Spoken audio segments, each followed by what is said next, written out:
Okay, my name's Russ Murphy. I'm a retired Episcopal priest, and this is a record of my thinking about retirement. I've been retired for about 12 years,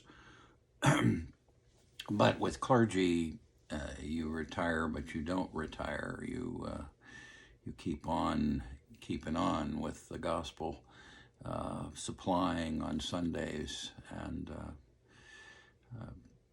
that's kind of what is available for you. That may have some income to provide, but more than that, it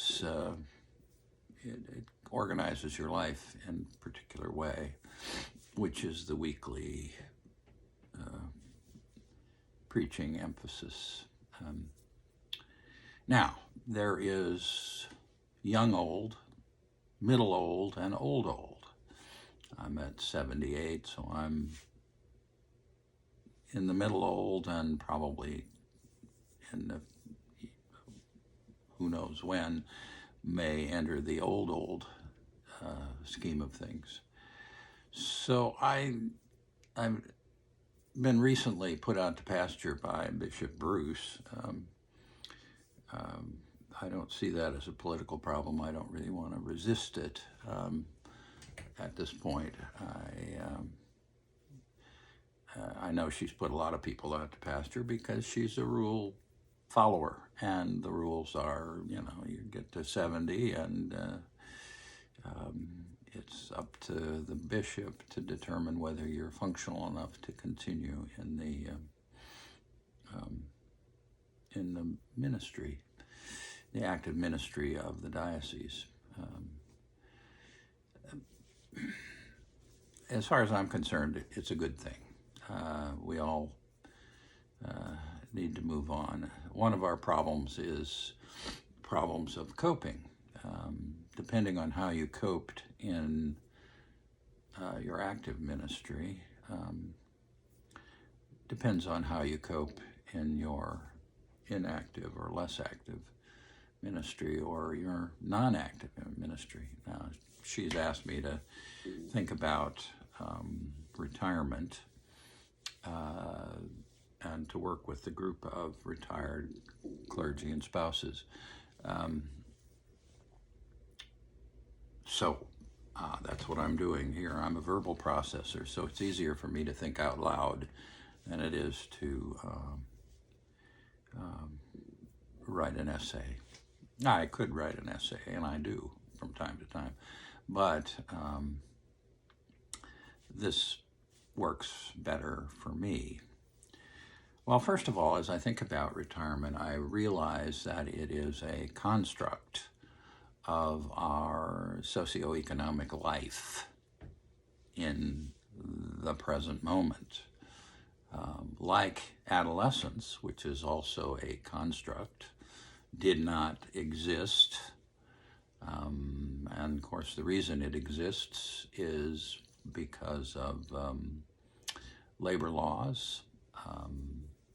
Now there's active work to try to get rid of that construct for adolescents. I notice in Arkansas, the governor is trying to lower children's working life. I sort of go with my wife's thinking on this when I had a wife. Her thinking was that, you go with the construct, and rather than working through your way through adolescence in a job or jobs, you allow people to extend childhood a little bit longer, and to then arrive at working life when you have to. I think there are a lot of benefits to that, and not many liabilities. But retirement is the subject, and retirement is definitely a construct. And the construct has been created by pensions Social Security and others. And it's also been determined by economic necessity. There needs to be a phasing out of older workers so younger workers can come in to the economic system. It's also there for people who are having health issues. Retirement comes early to people with really difficult issues, like they've been in an auto accident and they are profoundly disabled, or they get a terrible chronic, maybe even terminal disease. That creates a kind of retirement even when they are younger. But it isn't, we don't call it retirement, we call it being sick.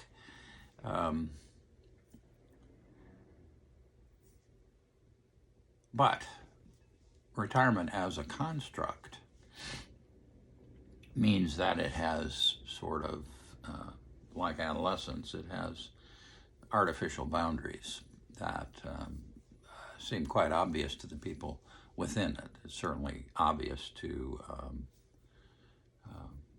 adolescents. They, when they begin to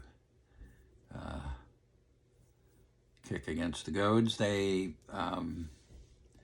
realize that if they wish to take it to incorrigibility, they can probably do whatever they want to do. They are, in many ways, adults, physically anyway, not mentally necessarily. But most of us do not do that. We hang in there with the restrictions and we make them work. There are things that retired people and adolescents have in common, and one of them is time. Adolescents have the time to learn how to play a musical instrument or learn how to learn a language, a different language. It's just what can be done. This depends, of course, on one's interest and one's... Now, retirement depends, I think, partly on how you approached ministry. I'm assuming, as a given, most of us approached it through the gospel, through the good news of Jesus Christ and Him resurrected and showing us the way through the darkness of death. And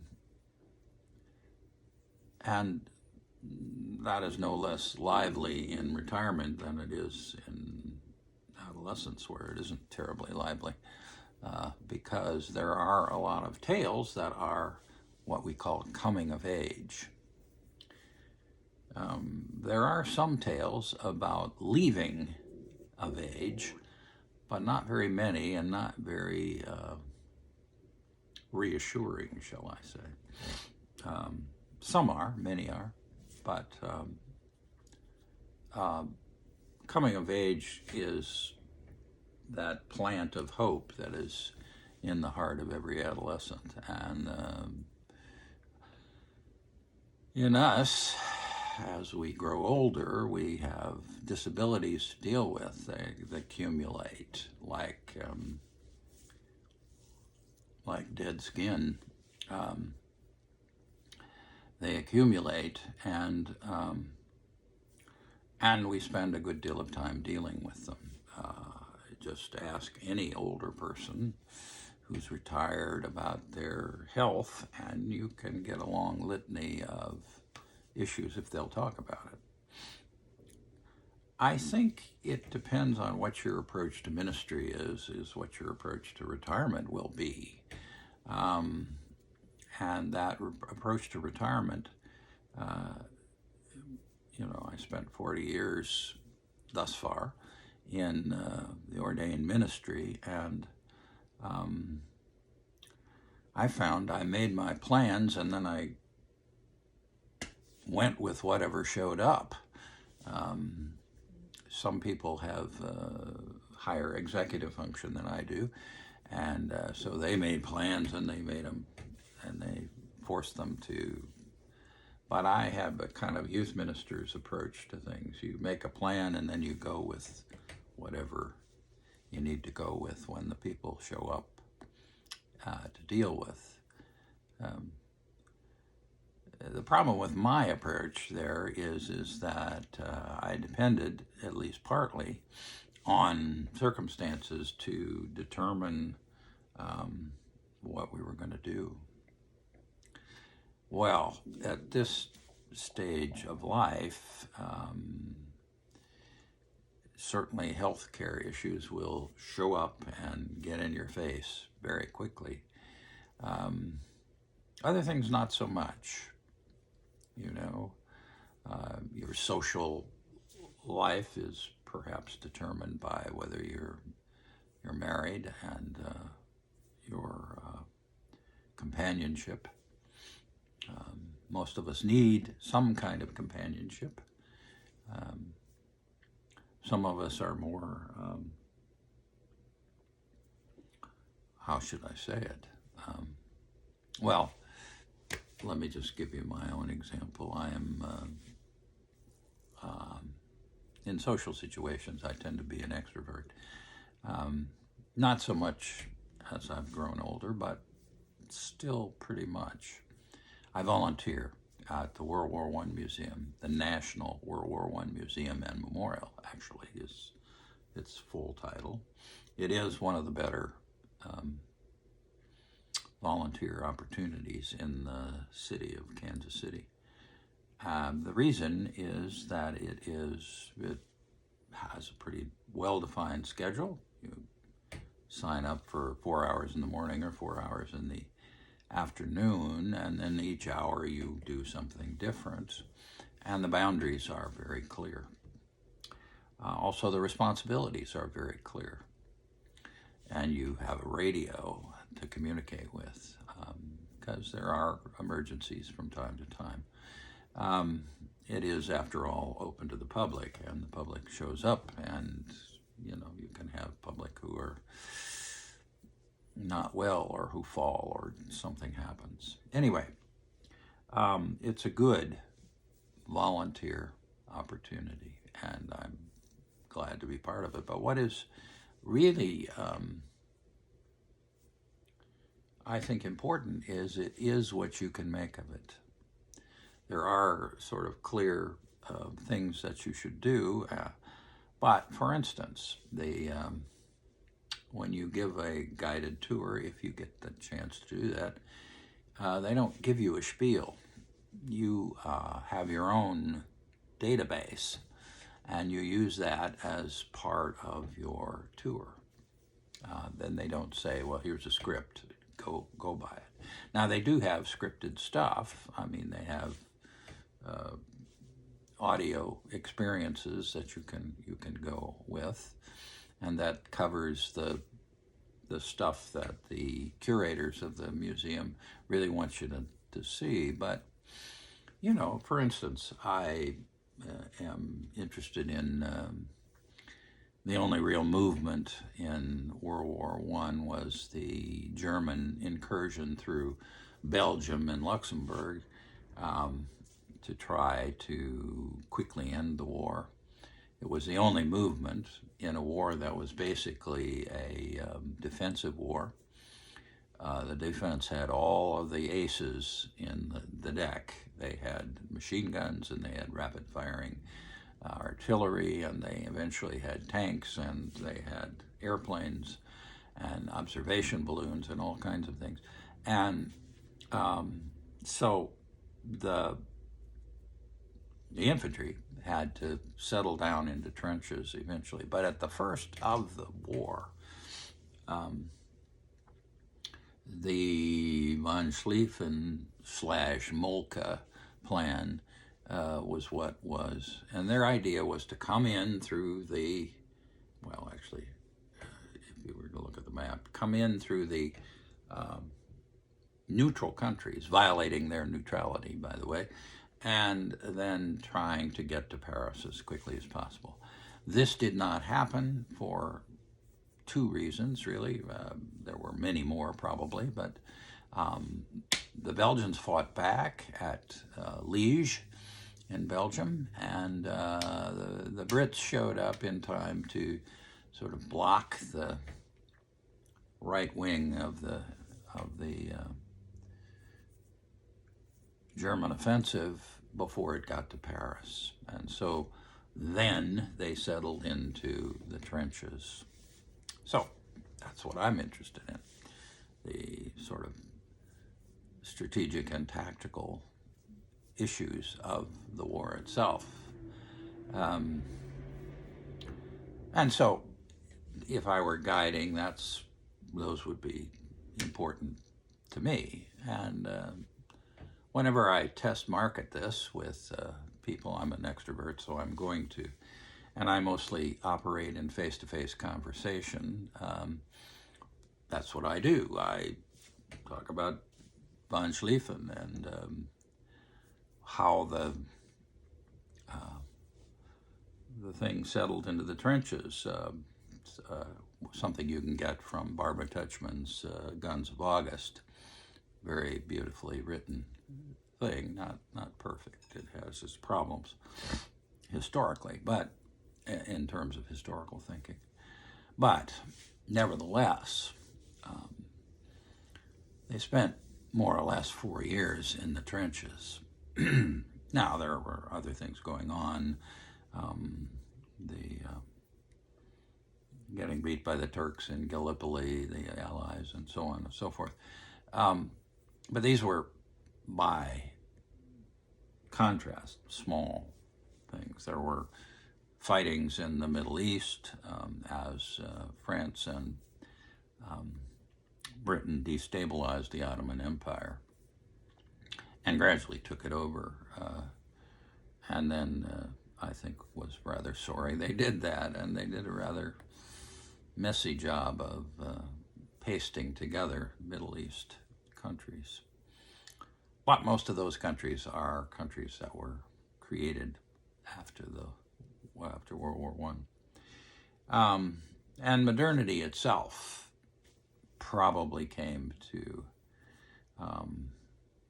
in Western Europe, the World War I destroyed the aristocracy. And so democracy was right there to step in and largely take over as a way of choosing leadership. We forget that that's what democracy is really about voting for leaders, voting for the preferences of the people in the country. Well, retirement. That's our subject, and it is a construct. It is a construct that requires us to figure out what it is we want to do. Now, like adolescence, retirement has a good deal of time associated with it. So you can learn to play an instrument or learn a language. For those of you who have the resources, you can travel and try those languages out somewhere. You can see the world if you wish to. For those of us who don't have as much, that isn't really an option. But there are plenty of other options if we think about it. We can sort of live out the gospel in our own way. I, for instance, do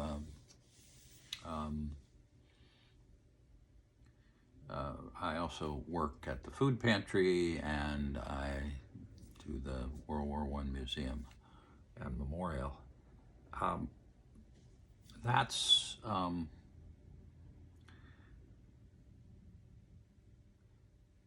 we come at it with the coping skills we have, and we still have a lot of the same things that ran our working life.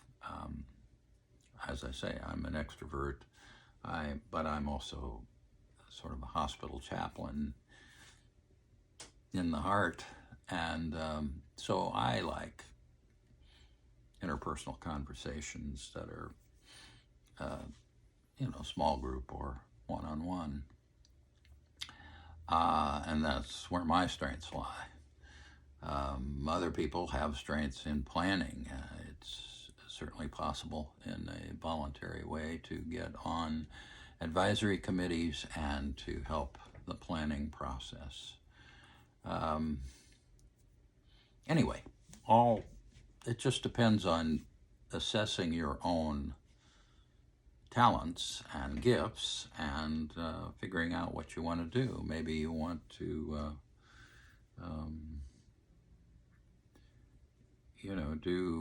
figure out the heritage of your family. I mean, most Americans don't know but 3 generations.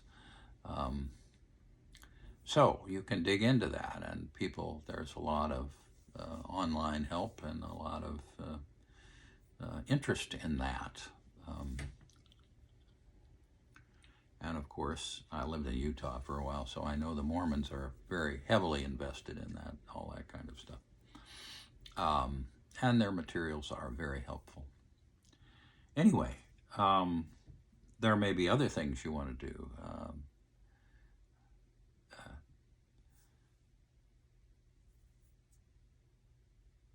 There is, I think, in retirement, the need to let go.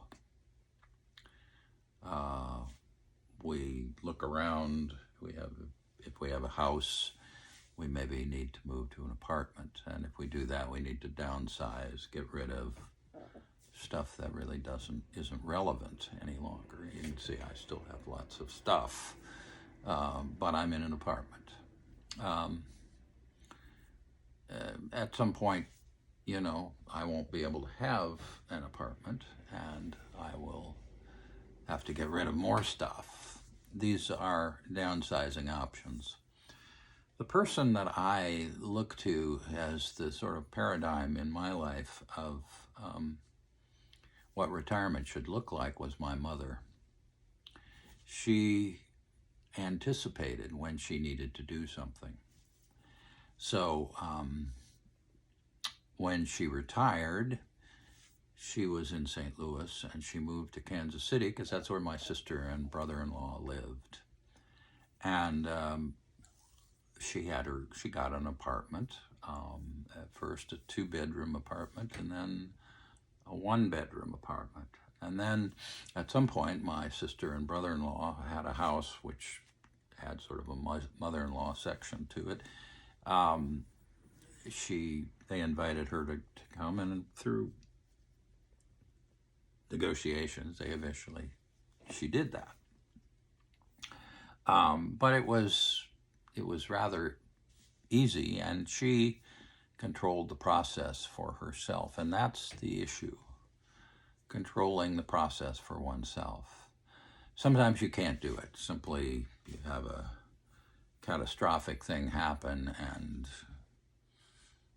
the resources of the world take over to help, and you can't do anything about that. But most of the time, if you anticipate something, it's more accepting.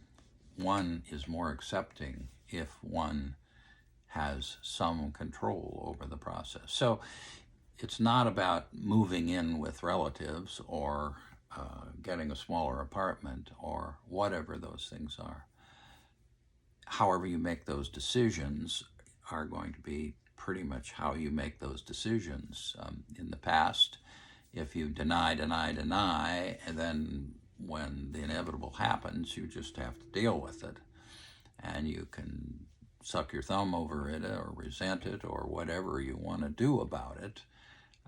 And all of those things happen with retired people. If you can get to a level of acceptance, that is ideal. And one way of getting to the level of acceptance is to anticipate. Keep an eye on the future and what you feel you can control. you know. I know that I could not and would not want to have a house with the lawn, and I'd love to have a big garden, but you can't have everything. So you have to look at it and see what your life is and find a way of living into it. My mother was very good at that. And right up to the end, actually. She lived with my sister and brother-in-law. She was healthy enough. She had some issues, some health issues. And they intruded from time to time, but they weren't catastrophic issues mostly. We were lucky that way, and she was lucky that way. But eventually she did come to the end of her candle. She was 98 years old. And as I say, she had mostly chosen the things that she needed to do. She did, I remember, a period toward the end of her 70s, went through a period of kind of assessing whether she wanted to do that. When she was in her 50s, she more or less decided never to get married again, and she didn't. She just didn't like, she said, well, you know, the dating thing, it's like a teenager, you feel like a teenager, I don't want to do that. Okay. And so she didn't do it. She would have been an excellent companion for someone, but she didn't want to do that. She said, well, I've done the marriage thing. They were married for, I think, about 25 years or so, before my dad died at 54. But she looks to me like the best way to approach retirement. Find a way to accept what's inevitable, but anticipate it and, exert some personal control over it. I have in my apartment all kinds of artwork on the walls, and it is my sort of cave, if you will. And it's almost a daily joy to me. I'm lucky that way. But I did it intentionally. I knew when my sister moved to St. Louis that I was going to need to decide what to do, and I decided to stay here. I was ordained out of St. Paul's, and I know still a lot of people at the church, and I sort of am recognized as a priest emeriti. Occasionally somebody even actually asks me to do something priestly, but that is not my primary role there. It never has been. I was ordained out of St. Paul's. But I do the food pantry, and I go to church on Sunday. And it's a joy, and I like it. Okay, so retirement, a social construct, little bit like, very similar to adolescence, without the hopefulness of adult life, looking forward, but the joys and the sorrows of adult life, looking back, and sensibly looking forward to the things that one can do. Anyway, I'll close this record off now and think about it some more.